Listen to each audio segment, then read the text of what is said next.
네, 오늘은 갈라디아서 1장 4절 5절 말씀을 공부하겠습니다.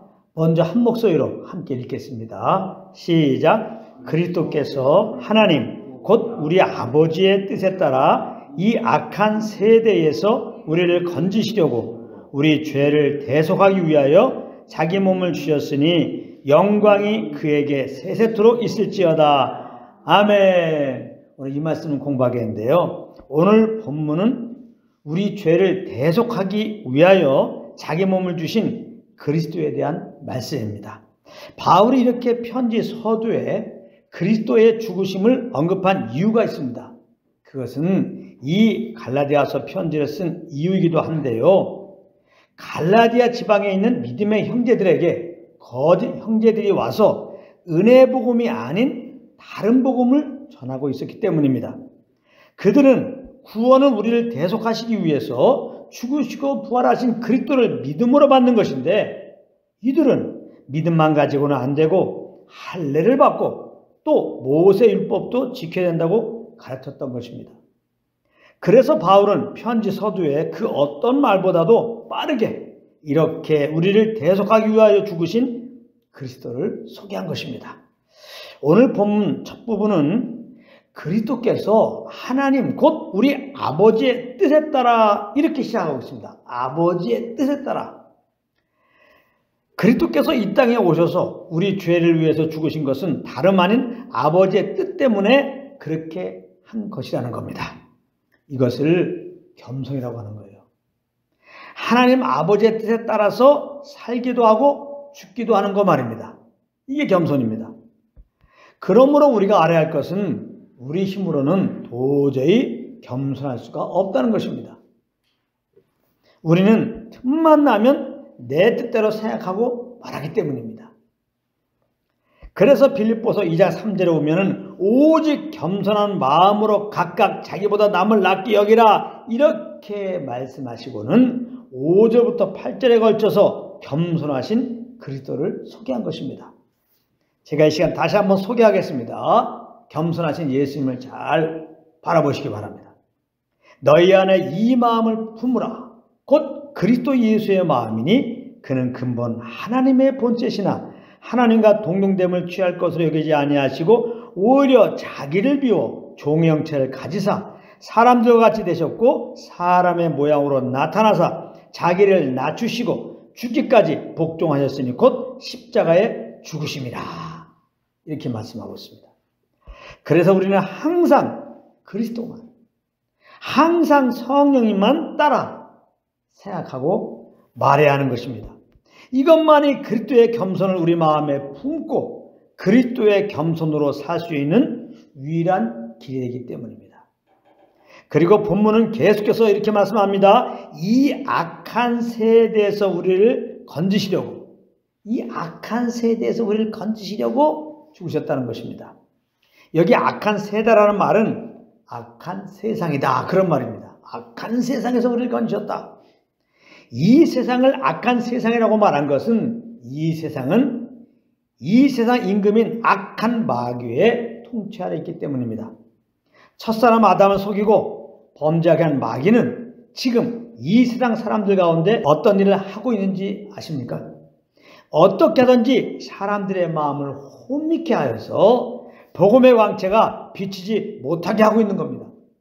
고린도후서 4장 4절입니다. 그 중에 이 세상의 신이 믿지 않는 자들의 마음을 혼미하게 하여 그리스도의 영광의 복음의 광채가 비치지 못하게 함이니 그리스도는 하나님의 형상이니라. 이렇게 말씀하고 있습니다. 그래서 믿지 않는 모든 사람들은 지금 그 마음이 혼미한 상태에 있는 것입니다. 그래서 그들은 구원의 예수님을 거부하고 자기가 자기 삶의 주인이 되어 살고 있는 것입니다. 사실 우리도 전에는 다 이런 자들이었죠. 이 악한 세대 안에 속하여 있어서 예수님을 거부하고 내 속에 옳은 대로 살고 있었다 이 말씀입니다. 그래서 우리는 사실 소망이 전혀 없었던 자들이에요. 죄로 인하여 한번 죽고 그 다음에 하나님의 심판을 받고 영원한 불지옥에 떨어질 운명이었기 때문입니다.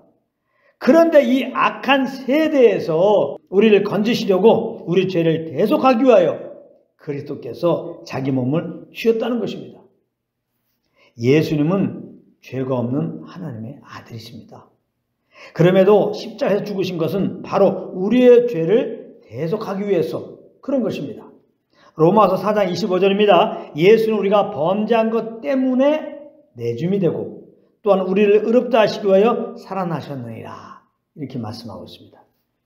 예수님의 부활은 예수님이 죄가 없는 하나님의 아들이었음을 증명한 것입니다. 만약 죄가 있는 사람의 아들이었다면 예수님은 지금도 무덤 속에 계셨을 것입니다.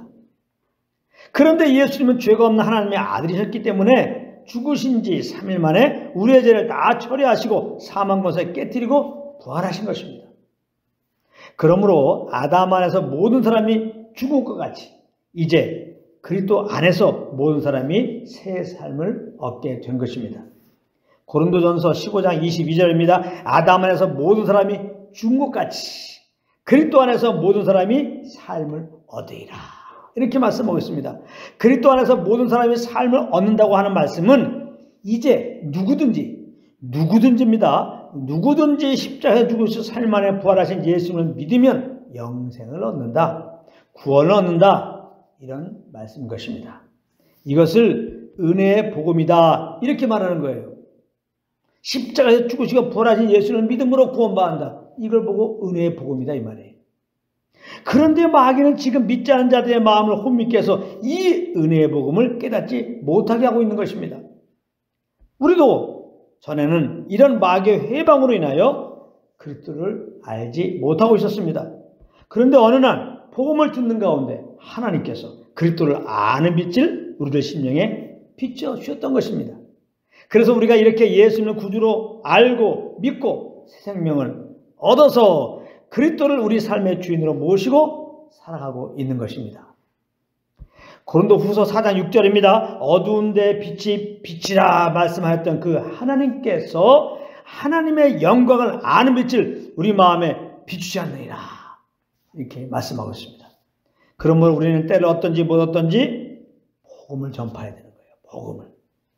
듣지 않고 믿을 수는 없는 것이기 때문입니다. 로마서 10장 14절입니다. 그런즉 그들이 믿지 아니하는 일을 어찌 물으리요? 듣지도 못한 일을 어찌 믿으리요? 전파하는 자가 없이 어찌 들으리요? 이렇게 말씀하고 있습니다. 그런데 우리가 알아야 할 사실은 마귀는 우리가 믿었다고 우리들에 대한 그 미혹의 괴계를 그친 것이 아니라는 것입니다. 마귀는 지금 다른 복음으로 믿는 자들의 마음을 혼미하게 하고 있는 것입니다. 이거 잘 들어야 되겠죠. 무슨 믿음으로만 구원을 받냐? 구원받을 짓, 천국에 들어갈 짓을 해야지. 믿는 자라도 잘못하면 얼마든지 구원이 취소될 수 있으니까 율법을 잘 지키고 교회법을 잘 지키고 똑바로 살아야 되는 것이야. 만약 그렇지 않으면 지옥가. 이게 다른 복음입니다.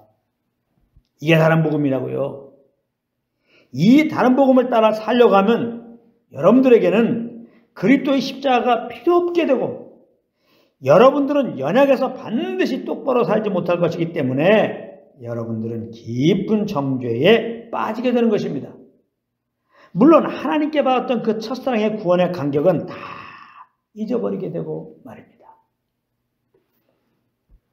갈라디아서 5장 4절이 그렇게 증거하고 있습니다.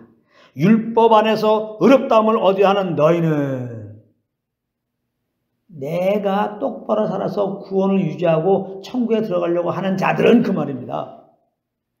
그러면 그리스도에게서 끊어지고 은혜에게서 떨어진 자로다. 이렇게 말씀하고 있습니다. 그러므로 혹 잘못한 것이 있으면 하나님께 그 죄를 자백하십시오. 그리고 자백하였다면 하나님께서 다 용서해 준 것을 믿고 이제부터는 성령을 쫓아가시길 바랍니다. 성령을 쫓아갈 때 나타나는 삶의 열매가 무엇인지 아십니까? 오늘 본문 5절 말씀입니다. 영광이 그에게 세세토록 있을지어다. 아멘. 모든 영광을 오직 그리스도께 돌리게 된다 이 말이에요. 성령을 쫓아 행한다는 것은 성령의 조명으로 그리스도의 그 십자가의 구원의 은혜를 알고 감사함으로 성령이 주시는 소원함을 따라 행하는 것이기 때문에 성령을 쫓아 행하면 모든 영광을 구원의 예수님께 돌릴 수밖에 없는 것입니다.